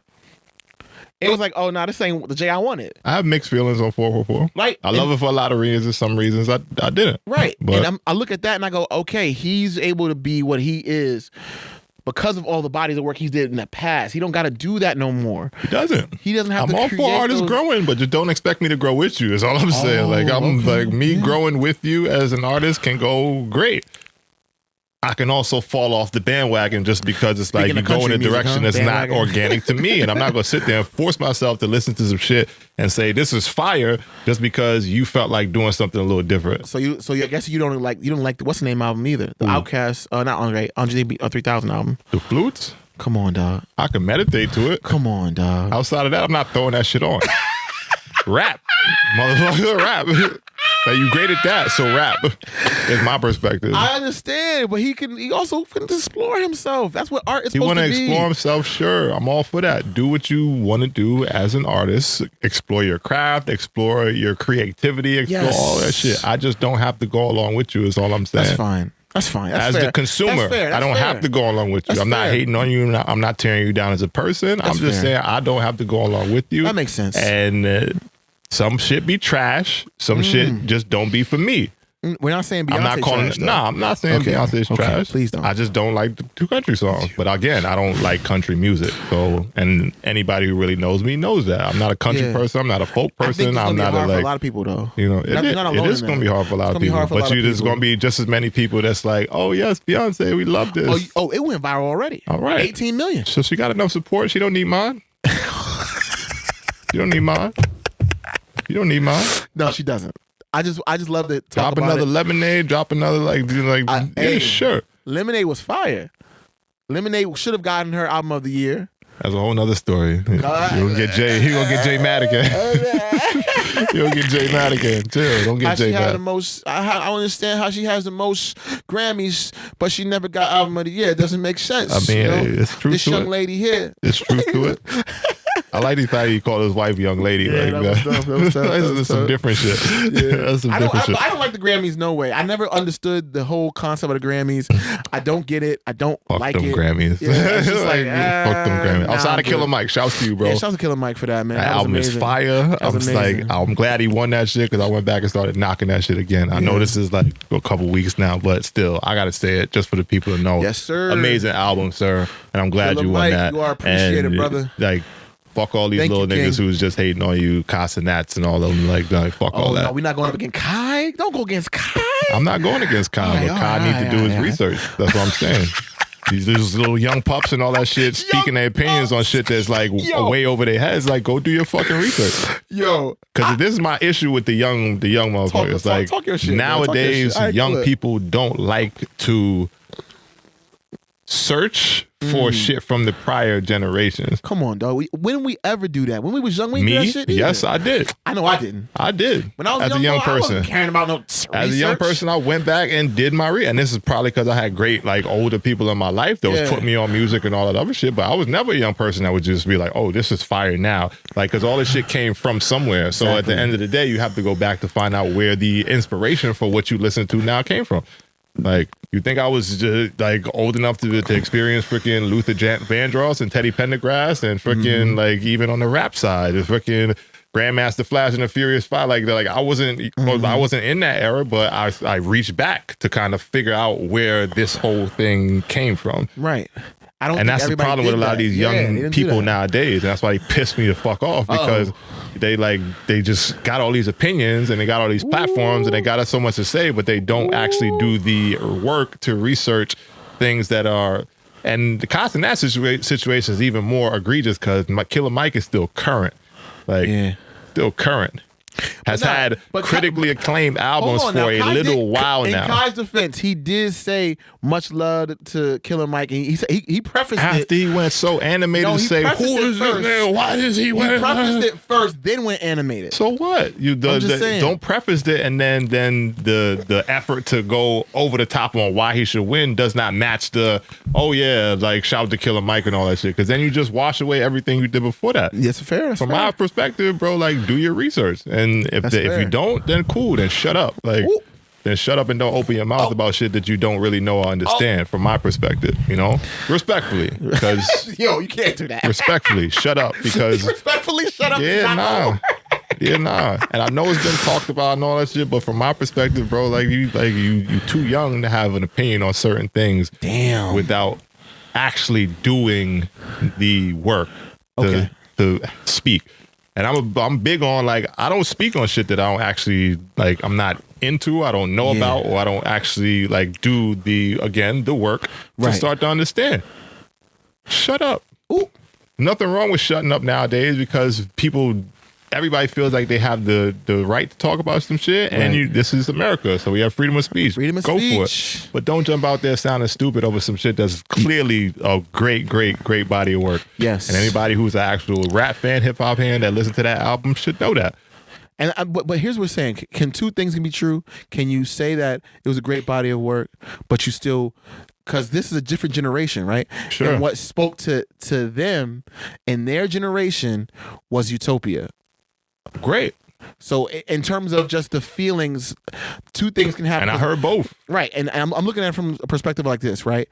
What Michael did is spoke to multiple generations. You mean Michael Jackson? No, the album. Oh. Yeah. Okay, Michael the album. Sorry, I'm off. No, it's good. Yeah. But what that album did is spoke to multiple generations at once. Fact. Right?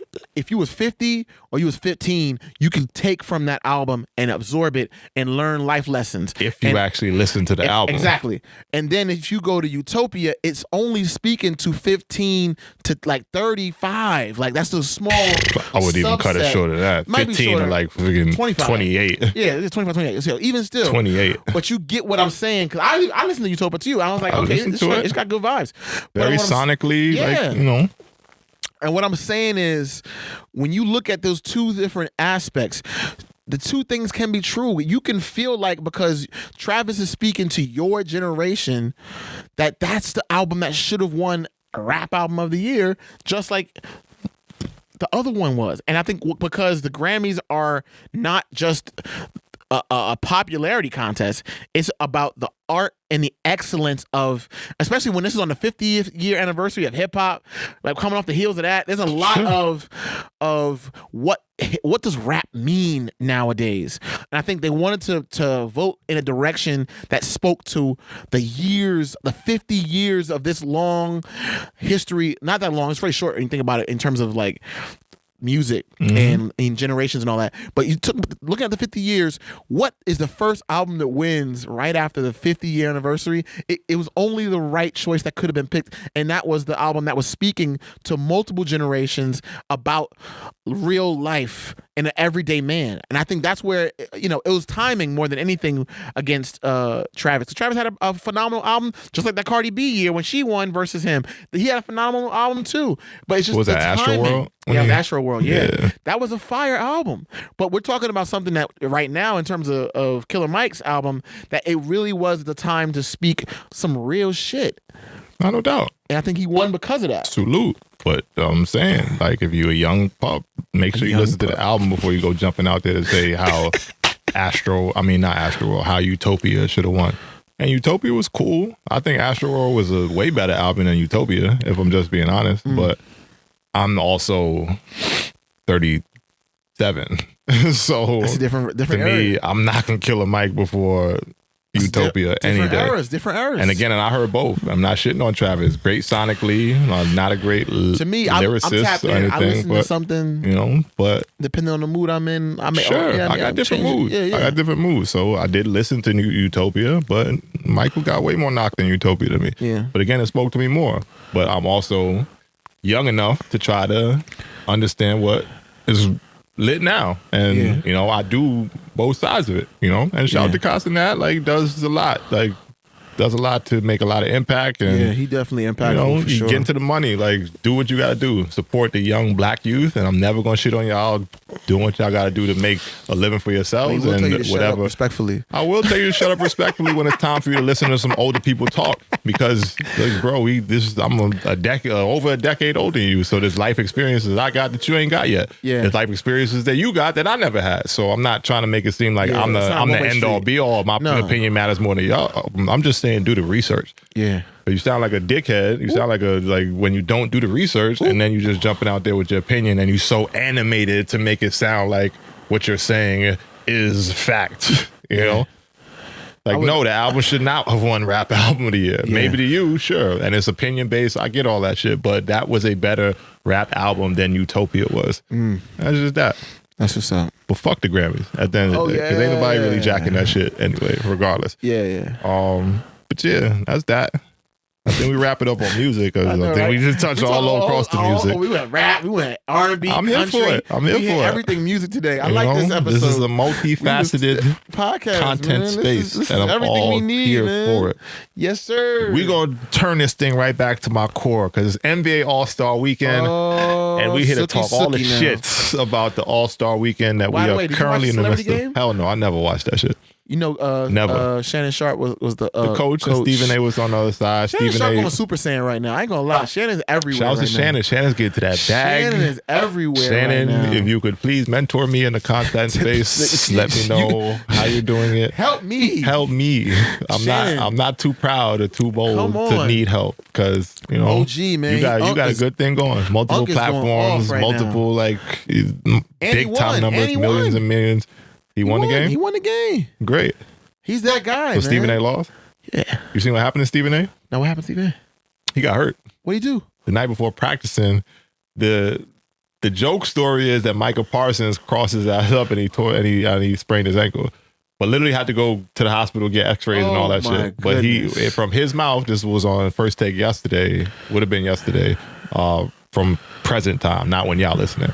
But when he was on the court, he was shooting around and he slipped or something and turned his ankle. Oh, man. It was in a boot and all that.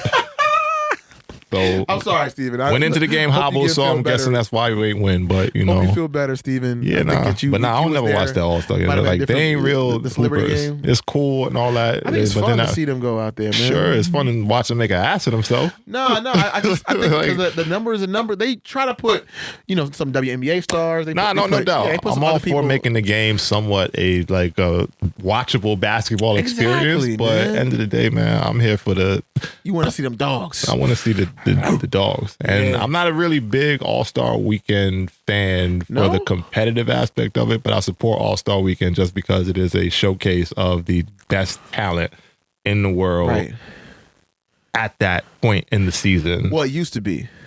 Now people don't play defense. It's more of a showboating. I mean, it always been that though. They never was really. Back in the day, they used to have them. They used to go at each other. No doubt, they did more than they do now. Yeah. I'm just saying it was never really a super high intensity competitive game until certain points in the game. Yeah, now it's a little bit more of a mockery, but I'm here for it. These are the dudes out there generating all the millions and millions of dollars and all that shit. So let them get their weekend to party up and showcase the faces, the names, and all that. Exactly. I'm all for it. I'm not all for the level that some of it has turned into, because the dunk contest nowadays is trash. The trashest of the trashest of the trash. Trash. The All-Star game itself is trash. This is the trash. This is the trash. That last system they just they introduced when they had the drafts and all that. The 4 quarters, where each quarter. Oh yeah, I mean, that was cool. I like They're that. trying to innovate, but for me, it's just like go out there and hoop. I Go know, out there and hoop. but no one wants to risk their season playing, the All-Star game. So that's the way it's looking like. And at the end of the day, again, due to history, when I was 12, 13, 14, falling in love with basketball and deciding that's what I wanted to do with the rest of my life at that point, I'm like, I'm a hooper. Crazy. All-Star game. Vince Carter, Allen Iverson, Kobe Bryant, Kevin Garnett, Tim Duncan. Like they was out there when East versus West. Went off, East versus West. Go out there and won MVP. And it would always start off light. They out there, get their tricks off, do all that other shit. And, once the game started to get a little bit deep into the second half, third and fourth quarter, it turned more competitive. They're trying to do that now, but it's not the same. It's not the same. I don't think these players care as much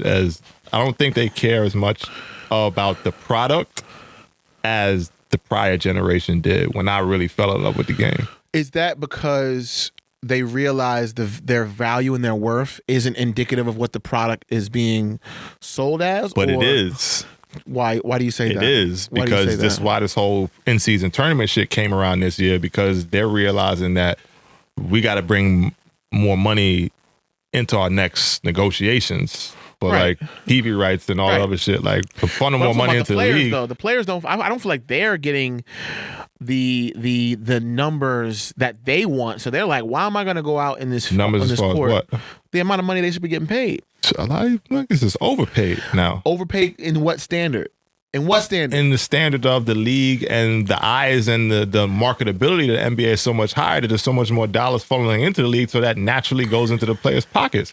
Salaries is up compared to the 90s and the early 2000s. Jaylen Brown is a $300 million athlete, and he's not even the best player on his team. I agree with that. Like, but the cost of living is also up too. And if you look at the numbers in comparison to what it was trying before, to hear that cost of living shit for multimillionaires. No. You don't get that cost of living for multimillionaires. I'm not trying to hear that cost of living shit for multimillionaires.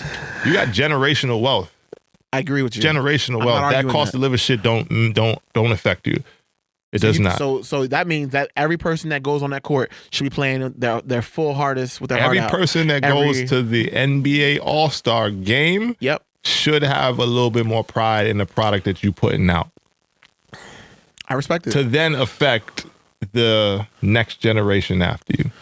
And that's why I think basketball in itself is we lost in the sauce right now. And I'm going to sound like an old, curmudgeon? No, I'm teasing. Whatever you want to call me. Curmudgeon. But the product nowadays, the young players versus the what it used to be, it's not the same. It's not the same. People don't care like that no more.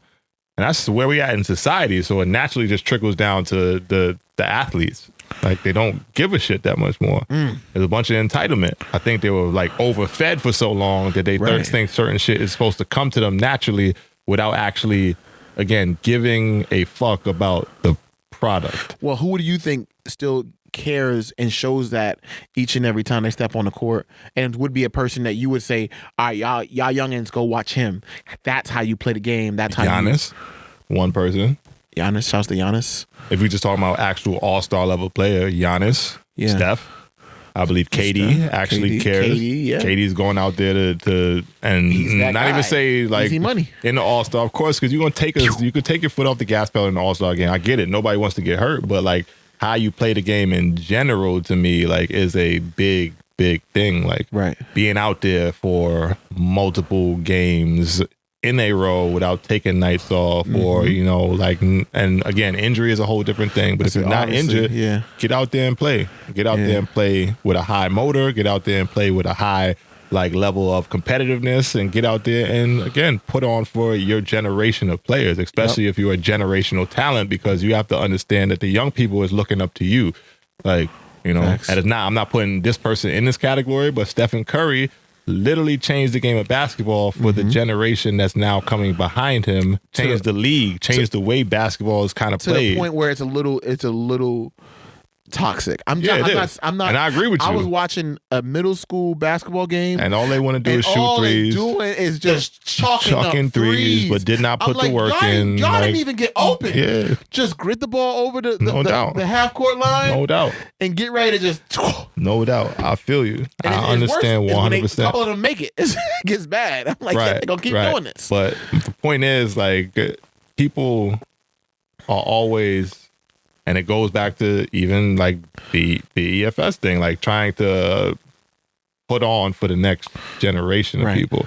You know, whatever impact I have is you can share somewhat marginal or whatever compared to someone like Stephen Curry. So I get that. Two different ballparks, but you're always setting things up for the next generation behind you, especially when you have that level of impact.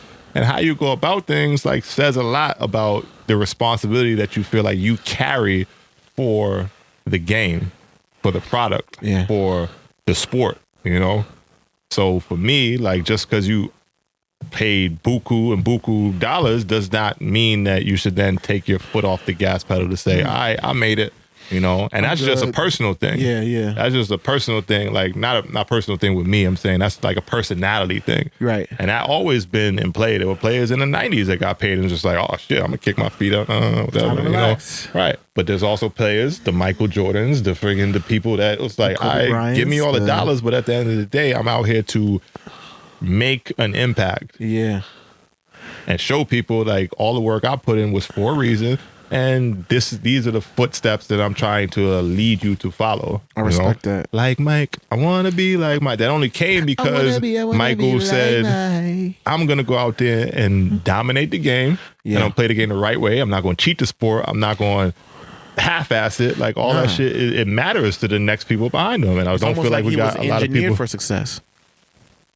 He engineered for a lot of it. He's an engineer billionaire, which is a whole nother thing. Putting the plug in there. Yeah, for sure. Appreciate the plug, but in general, the sport is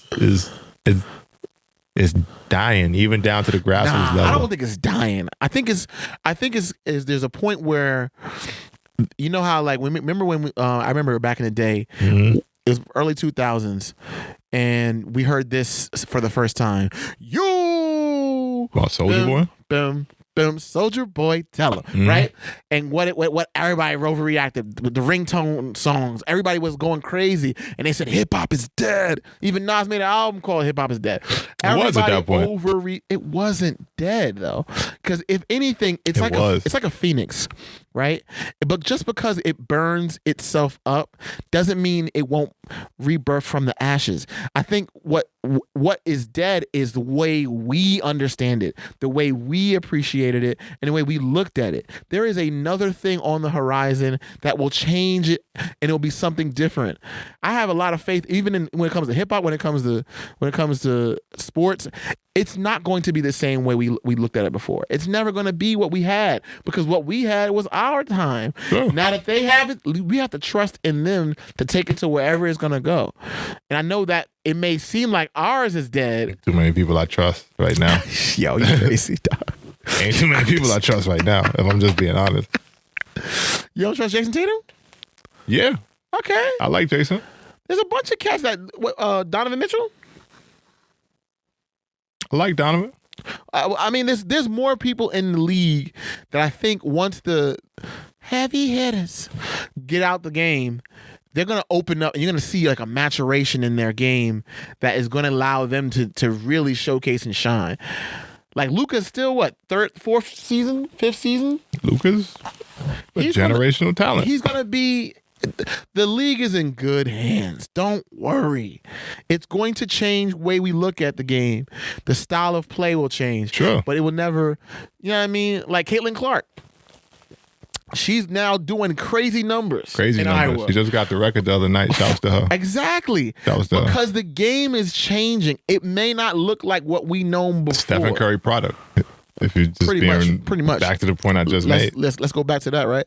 But what I'm saying is we're not as we are now consumers, and we have a certain brand that we're familiar with. We want to see the sweat falling from their brim as they're counting down the clock and they're bouncing the ball back and forth, and it's 3, 2, 1, and the shot goes up like a Dame Lillard scene, right? We want those moments. We want that passion. We want that fire. We want that. But that's not always going to be the case for every basketball season or every basketball game.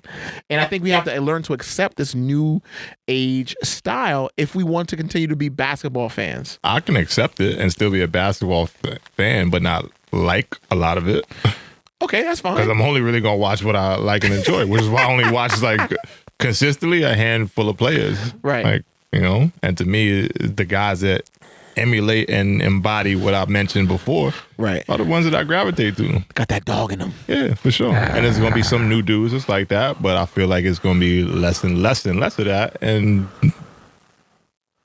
there's going to be a point where as I get older, I'm going to look at the game and it's going to be a lot different than what I grew up on.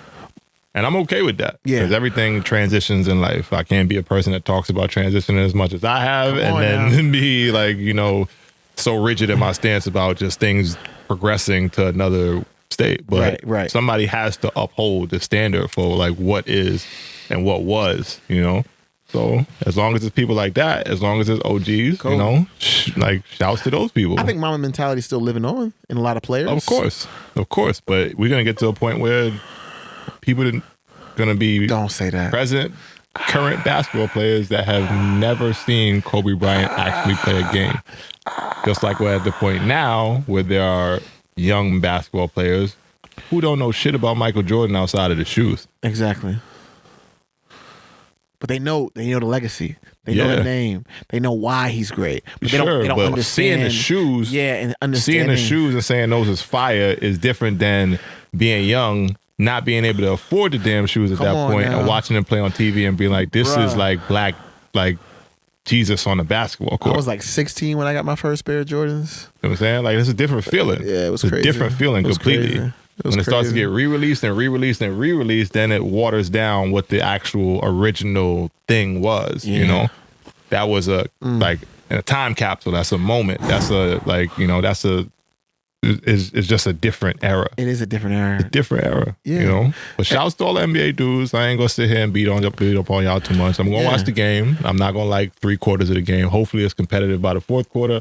Dunk contest. Jaylen Brown is in there. I'm glad one of the all-star caliber players is stepping up to the challenge. Because it's a far, far way off from when I was falling in love with basketball and watching Vince Carter, Steve Francis, Tracy McGrady, like best dunk contest ever. Hands down, don't argue me. That was the best dunk contest ever. 2000. It was fire. Far falling off from that now. Way down.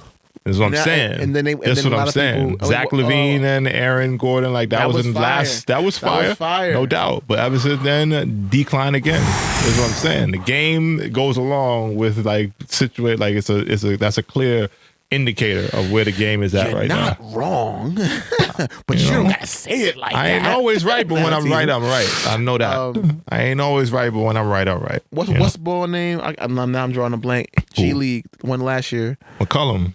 Not McCollum. The white boy. Yeah, we know his name, but I can't think of it right now. God damn, I'm blanking right now. I'm blanking too, bro. He's Delaware Bluecoats. Yeah. Damn, why do I know his name? Yeah. Pat, is it No. What is his name? Isn't it Pat something McCaffrey or something like that? No, McCaffrey is the 49ers. 49ers, yeah. What's something like that, man? It's something like a... Why don't I know his boy's name, bruh? Mac McClung. Yeah, I know something like that. Mac McClung, sorry. Yeah, Mac was McClung. One of them Irish last names. Mac McCaffrey. Yeah. Mac McClung. He did a good job. No doubt, but come on. You got to get somebody from the G League. Ooh. That's where we at? Ooh. You got to get somebody from the G League to come in and put on for the dunk contest. Stop sleeping on the G League, man. They're not NBA players. I'm sorry. I take that back. Some of y'all are NBA caliber players. Let's not. But you're not an NBA player. When have we allowed G League people to be in the dunk contest? Other than none of y'all motherfuckers want to do the dunk contest, so now we got to find somebody that actually does. They was considering putting the viral dunk people, like the ones that be on Instagram, to do the crazy dunks in there, just because they can't get the other ones to commit. John Morant, why you ain't in the dunk contest? LeBron, why you never done a dunk contest? Like, come on, man. Like, come on. Stop it. I think LeBron being in the dunk contest would have been great. Maybe, I don't want to see it no more. Maybe 10 years ago. I don't want to see it no more. 15 years ago. It sailed. Ship sailed. And I know you may not be the flashy, whatever. Go out there. For the game. I guess. You think Michael Jordan, like, he did it for the game. Exactly. He did it for the game. But Michael Jordan was a phenomenal dunker, too. Yeah, sure. And so was LeBron. He can dunk. So was LeBron. He can dunk. So is LeBron. You think the dunks Michael Jordan was doing at that point, LeBron is not capable of? I'm not saying that. Or wasn't capable of 5, 6, 10 years ago? I'm not even saying that. What I'm saying is, when I think about LeBron as a player, his dunking isn't what I go, oh man, like Zion. I think about his dunking. Neither was Mike. I kind of do though, because I mean I can see it in my head with his tongue out. Sure, you can see LeBron. Like you can see LeBron. Like, come on. I don't know. I see him as a passer so much more than I see him as a dunker. LeBron is an athlete. He's a phenomenal amazing athlete. Phenomenal athlete. Great dunker. Great finisher at the rim. Yes. Just like Mike. You know. So for me, again, the argument's there. I'm not saying you're wrong. I'm gonna stop beating up on y'all because I want to actually grow a following here. I want to actually grow a following here. No, this what did we say when we first started? It's gonna be raw. It is raw, and it's gonna be real. Hey, that's what we want. It's gonna be intense. People, if you disagree, comment down below. Yeah, I can comment. Talk your shit. This is an open and safe space for you to let out your grievances. If you disagree with D. Burke, or if you disagree with Waldo Black, put it down in the comments below. This is the EFS Podcast, engineered for success, for self-starters, hustlers, and real people who want real views. Put the comment down here. Stop playing. Not for all you niggas that don't want to do the dunk contest. Listen, all right. Okay, thank you, everybody. Not for all y'all that don't want to do the dunk contest. Thank you, everyone. I'm sorry, I just gotta say it. Like, make the shit fun again. Make it fun again. Make All-Star Weekend lit again. But then sometimes when we people gonna do see the they dunk got contest, that. they trash. Sure, but I respect the attempt. Oh, okay. I respect the attempt. I think you're better than a lot of people, man, because you're very wise and you can see through the media storm and all that and go, I appreciate the honor that it was for you to even try to do this. No doubt. But when you got people like Zach and Aaron Gordon and someone doesn't get it or they get robbed, it's a hard thing to swallow, and people don't want to go out there and play seriously. that game. Win a chip. Go win a chip. Oof. Go win a chip. Oof. I lost the dunk contest. So what? I'm going right back to the second half of the season or second leg of the season, and then we about to go to the playoffs. Hopefully. What it's about. All-Star Weekend is fun. I'm not tripping if I lose a dunk contest. Fuck that. Great. I'm not tripping if I lose a 3-point contest. Fuck that. Great. I'm going right back to my team. We competing. NBA Cup. Stop it. Stop it. You can get that brand new NBA Cup. Stop it. That's the new hot thing. LeBron is a one-time NBA Cup champion. That been over. NBA Cup is over. We're looking at the finals MVP. now. Like, I'm so glad that football season is actually over. Not to say that I don't enjoy football game, but now we're gonna get to the real, like, see who's who once after this All-Star game is James, over. The greatest NBA the Clippers Cup is player looking of all real time. dangerous. Clippers is looking real dangerous. And I'm so here for it at this point because I like what they NBA Cup. Because they ain't have it at that point. They didn't feel like they need to put in a whole tournament to gain attention on the league because nobody wants to fucking play. LeBron's better. No, NBA hell no, Cup man. champion. Stop it. We're gonna be here for another hour if that's the case. We're gonna be here for another hour, and I ain't got that. I just like you like trolling me because you know that whole NBA Cup shit is like some bullshit that they put in. It's the greatest addition to the NBA since the 3-point line. I'd rather see the LED course that they put on for the All-Star game that they coming out with on Sunday than the whole nother NBA Cup shit. Come on, dog. $500K. For young Austin Reeves, no AR-15. Get that man $500K out here. Man, I'm all for it. Get y'all money. You know what I'm saying? Y'all money, young athletes, young black men trying to change your life. Let's get y'all money. It ain't an NBA championship. Greatest addition to NBA since the 3-point line is the... Bro, stop.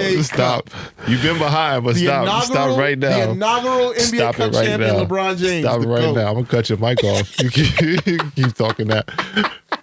All right, man. What else we got, man? I think we touched on a lot. We've been here for a little bit. I know, man. Hopefully, I haven't lost any followers. Yo, it's going to be crazy when this drops. This episode drops. I'm clipping everything. We ain't even dropped the exclusive when I made. I know. I'm sorry. Like, it's gonna be a firestorm. The opinions of D. Burke do not represent those of the EFS podcast or its affiliates. The one affiliate being Mr. Waldo Black, but Hey man, I keep it funky. And if you disagree, you disagree. Yeah, talk your shit in the comments. I can't play no more. So at the end of the day, we can't. What you gonna tell me? Let's play 1-on-1. Yeah, I'll do it. You bust my ass. I would love to see that. I don't care. Who would you play though? Who would I play? Who's your first person you would want to play, like as a warm up game, back into that whole space? Somebody in the rec league right now. We had this conversation. I got to gear up. I got to gear up to try to take one of these people. Like a D1 or D2, No doubt. You could take on somebody like that. I'm in shape. So as soon as I get the skills tight, you're gonna be like, oh, okay. Like I think we should showcase. Like I would love to like do a clip of you just draining some threes or something. Throw it on the YouTube. Just throw it on the YouTube just to see what's going on. I'm trying to get back in the gym, man. I ain't got much time between the other adventures and in this podcast. I know it ain't much time, but we trying to find it. All trying to loosen up. We'll do it. Trying to loosen up the schedule a little bit. Get me back in the gym. I do miss playing. Like I said, Hooper at my core. So we're going to get back out there. I'm going to drag you into the Y, man. Figure something out. I'm down. Let all the kids try to play you, and then you just take some footage. I'm washing all these little bums. Young bums. And I'm not letting up on them. You're a kid and you want to play me and you think that, that I'm supposed to take it easy on you. No, I'm sorry. You got to work for you. I'm trying to see work for you. I come from the era when my pops used to bust my ass until I can get to the age where I beat my pops, and then I talk shit to him the rest of the day. Ooh, okay. So you don't get one off on me. If I'm better than you right now, I'm still going to be better than you until you prove that you're better than me. And that goes for anybody. I can't wait. It goes for anybody. But I'm washed. We already established this. I'm a washed guy. We got to get you warmed up and get you ready. Get me loose. Get me summer 2024. I'm telling you, we gonna manifest that I'm in a better basketball. So I would like to just go to a park with you, and I would just pass you the ball the whole time, and I get the dub. No doubt. I'll be assist king. Because you need somebody to shag the rock for you, get it back to you. That's how you get a lot of reps in quickly, and that's how you tighten up quickly. So we're gonna fit into the schedule. I know that we did this last 2 episodes. We had this little thing that we did. I'm ready today, bro. I'm ready today. Okay, let me be quiet then. If you got a quote to end us off. And what you said earlier was fire because it tied into my quote when it's like, we ain't, time is over there. Like when you're talking about your trip from Nigeria, how it impacted you and how you want to get out here and actually do things. And this one's going to hit. This one's going to hit. I'm just right here. It is. The EFS Podcast episode 3 is back on me. My quote to deliver to the people today. Let's go. Comes from Michael Altshuler, and the quote reads: "The bad news is time flies. The good news is you're the pilot." The bad news is time flies. The good news is you're the pilot. So take that with you. The pilot. Take that with you. Wow. Go out there and be great. As always, there's inner greatness within each of us. Tap into it. Now. Go out there, conquer the world, and we'll be back with y'all the next time around. EFS Podcast, episode 3. We out of here. Peace. All right now.